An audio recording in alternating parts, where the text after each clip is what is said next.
Assalamualaikum warahmatullahi wabarakatuh. Perkenalkan, nama saya Syifa Safiana Nugraha dan perkenalkan teman-teman saya, ada Sally dan juga Risma.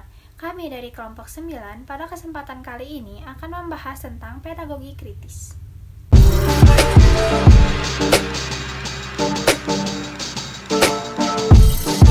Persoalan pendidikan merupakan persoalan yang sangat penting dari suatu keadaan masyarakat, karena pendidikan merupakan pilar utama dalam membangun suatu peradaban bangsa.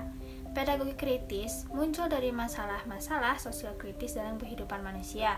Pendidikan ini pada hakikatnya merupakan gejala sosial yang terjadi di dalam masyarakat. Kali ini saya akan membahas tentang sejarah dan substansi pedagogi kritis. Pedagogi kritis atau kritika pedagogik dalam perkembangannya selalu melibatkan tokoh yang bernama Paulo Regulus Never Freire atau yang biasa disebut Paulo Freire. Freire ini dilahirkan dalam keluarga kelas menengah di Brazil. Namun ia mengalami kemiskinan dan kelaparan akibat tragedi runtuhnya Wall Street pada tahun 1929 yang disebabkan oleh jatuhnya bursa saham New York pada tanggal 22 Oktober 1929. Peristiwa ini menghancurkan aspek ekonomi, baik negara industri maupun negara berkembang. Kemudian pada tahun 1931, keluarga Freire ini berpindah ke kota yang secara ekonomi biaya hidupnya lebih rendah. Nah, dalam kondisi ini, Freire ini belajar memahami kehidupan ekonomi dan pendidikan yang sangat tertinggal, sehingga keprihatinan inilah yang membangun pandangannya terhadap dunia pendidikan. Pada saat dewasa, Freire dihadapkan pada praktik pendidikan yang menjadikan murid atau peserta didik ini sebagai objek secara pasif, mendengar bahkan menerima doktrin dari guru sebagai seorang subjek. Tugas guru dalam pembelajaran di sini menceritakan realitas-realitas yang terpisah dari totalitas secara parsial, dan aktivitas siswa hanya menerima pengetahuan, mencatat, dan menghafal secara mekanis apa yang guru sampaikan. Konsep pendidikan ini disebut oleh Freire sebagai pendidikan gaya bank. Keadaan tersebut yang membuat Freire untuk menggagas pendidikan dialogis atau hubungan timbal balik antara guru dengan siswa yang berasaskan pada pendekatan penyadaran. Pada dasarnya, pedagogik ini lahir dari pengalaman hidup Freire atas keadaan kehidupan yang penuh penindasan. Pedagogi kritis ini didefinisikan sebagai teori pendidikan dan praktik pembelajaran yang didesain untuk membangun kesadaran kritis mengenai kondisi sosial yang menindas. Secara terminologi, pedagogi kritis akan mengupas masalah sehabis-habisnya, sedangkan alternatif yang disuguhkan adalah suatu pemecahan sementara karena persoalan yang dihadapi juga akan terus-menerus berubah. Secara substansial, pedagogi kritis ini merupakan sebuah upaya aktif untuk mencari alternatif dari berbagai fenomena kehidupan manusia akibat adanya kesenjangan dan bertentangan kehidupan berdasarkan nilai-nilai etis humanistis untuk membangun kehidupan yang demokratis, humanis, dan egaliter.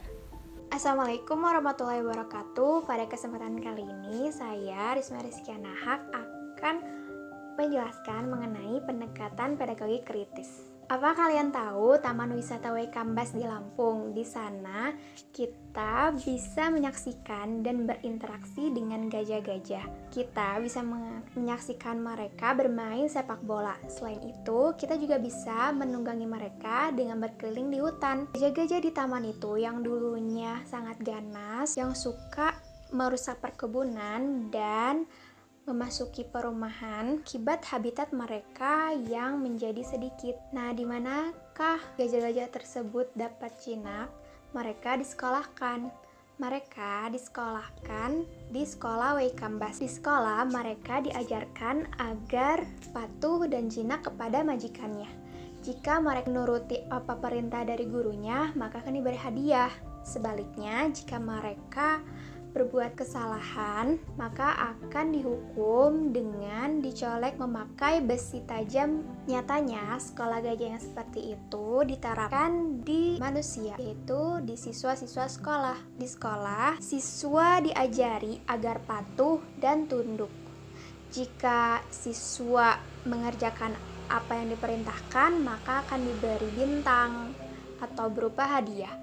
Tetapi jika siswa-siswa melanggar, maka akan dihukum. Pendidikan yang seperti itu dinamakan atau bersifat menjinakkan, bukan memerdekakan.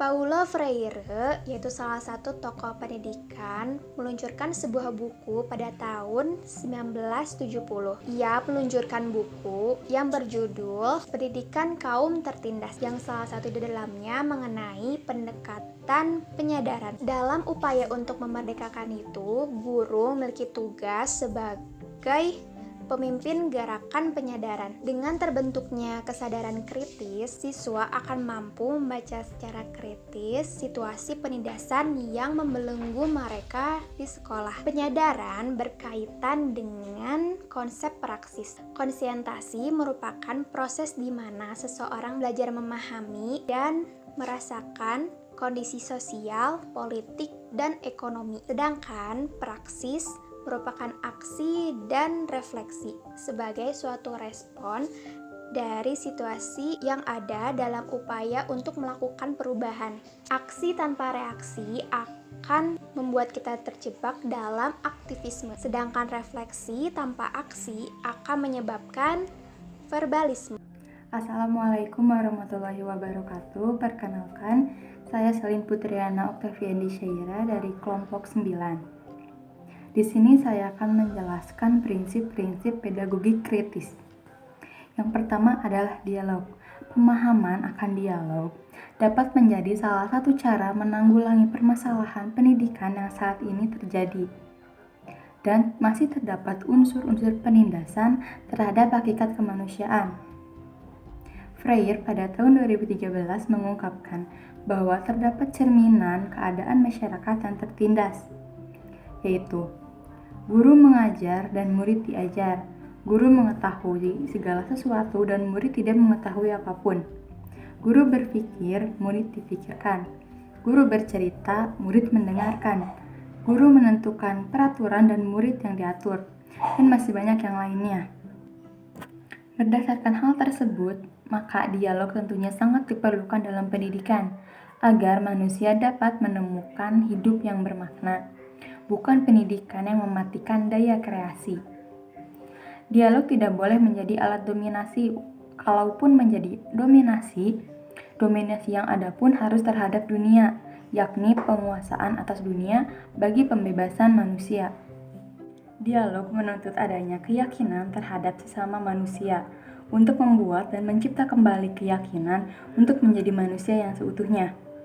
Keyakinan merupakan syarat sebuah dialog, karena tanpa adanya kepercayaan terhadap sesama manusia, dialog tersebut bisa dikatakan sebagai omong kosong.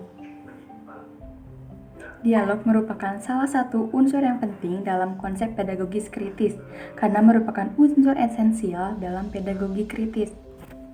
Untuk bereksistensi dalam upaya mencari makna dari kesejatian dirinya sebagai manusia yang memiliki kesadaran diri sebagai subjek kehidupan. Berdasarkan penjelasan tadi, dapat disimpulkan bahwa dialog merupakan dasarnya pendidikan. Tanpa dialog, tidak tercipta komunikasi, dan tanpa komunikasi tidak akan ada pendidikan yang sejati. Bahwasannya pendidikan akan bermakna peyoratif dengan adanya pendidikan yang dialogis. Yang kedua adalah prinsip hadap masalah. Dalam prinsip hadap masalah berarti menganggap bahwa dialog sebagai prasyarat dalam menguak realitas. Artinya manusia perlu mengembangkan kemampuannya untuk memahami secara kritis cara mereka mengada dalam dunia. Pendidikan hadap masalah menuntut manusia sebagai makhluk yang melampaui dirinya yang melangkah maju menuju masa depan.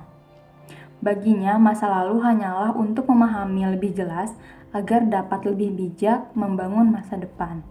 Dari pernyataan tersebut dapat dimaknai pendidikan hadap masalah memberi implikasi kepada guru dan murid untuk membangun cara pandang bahwa mereka adalah subjek dari proses pendidikan dengan membuang otoritarianisme dan intelektualisme yang mengasingkan manusia dan realitas kehidupan. Pendidikan hadap masalah merupakan kegiatan pendidikan yang berdasarkan pengalaman hidup. Pendidikan hadap masalah merupakan strategi dalam rangka membangun kesadaran kritis terhadap praktik pendidikan yang menindas dengan menerapkan model watak bercerita atau naratif. yang menempatkan siswa sebagai objek pasif, sedangkan guru sebagai subjek. Seolah-olah sesuatu yang statis, terpisah, dan dapat diramalkan. Hadap masalah ini merupakan metode yang menekankan pada pendidikan yang kontekstual. Pola dialog dalam pendidikan, menurut Freire, adalah pola komunikasi yang terjadi secara multi-arah, di mana hubungan antara guru dan siswa dalam mengembangkan kemampuan secara kritis terhadap dirinya dan dunia. Pendidikan hadap masalah hendaknya dapat dipahami oleh seluruh pendidik, agar mampu melahirkan insan-insan pendidikan yang memiliki kepekaan terhadap dunia dan dimensi di dalamnya. Sekian yang dapat saya sampaikan mengenai prinsip-prinsip pedagogi kritis. Bab keempat mengenai tantangan praktis pedagogi kritis. Yang pertama ada kemampuan dan kompetensi guru. Kemampuan dan kompetensi guru ini merupakan hal yang utama untuk mengawali upaya perbaikan dalam pelaksanaan pendidikan. Saat ini, banyak guru yang memandang pendidikan sebagai sebatas upaya untuk menyampaikan pengetahuan. Artinya, peserta didik dijadikan sebagai objek yang pasif yang hanya menerima apa yang diberikan oleh guru.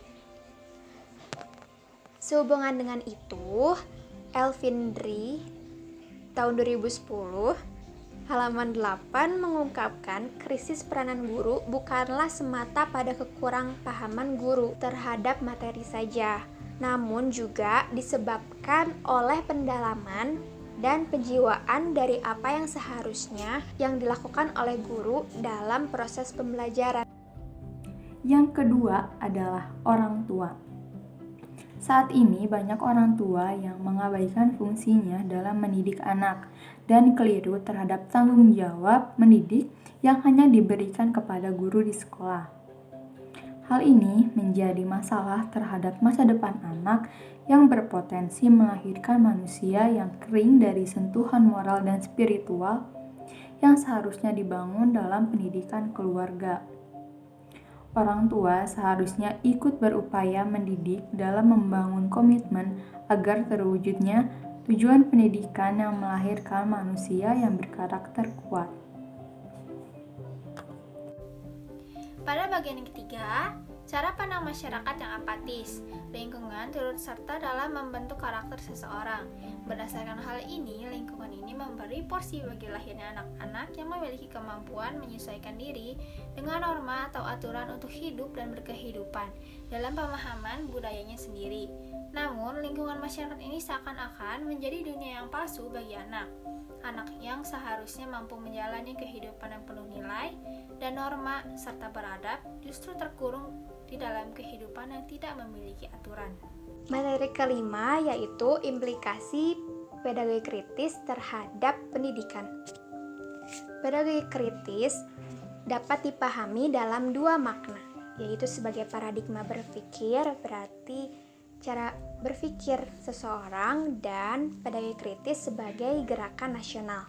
Dari dua hal tersebut akan memberikan implikasi pada terbangunnya paradigma terhadap pendidikan yang harus dikembangkan, yang berpijak pada pemikiran kritis, yaitu tentang konsep hakikat manusia sebagai makhluk yang berpotensi, sebagai makhluk yang multidimensi, dan makhluk yang bereksistensi yang memiliki kebebasan untuk mengutarakan dan mengeksplorasi dirinya, serta memiliki hal untuk mengarahkan kehidupannya sendiri secara mandiri dan penuh tanggung jawab. Oleh sebab itu, pelaksanaan pendidikan harus diorientasikan pada upaya dalam membebaskan atau memerdekakan jiwa peserta didik. Pendidik berkewajiban tidak hanya untuk mengembangkan peserta didik pada hal pembelajaran saja, tetapi sebagai makhluk sosial yang berada dalam lingkungan masyarakat dan budaya sehingga memberikan pemahaman dan tanggung jawab terhadap diri peserta didik pada perannya dalam kehidupan sosial. Sekian pemaparan materi dari kelompok kami. Mohon maaf bila ada kesalahan. Wassalamualaikum warahmatullahi wabarakatuh.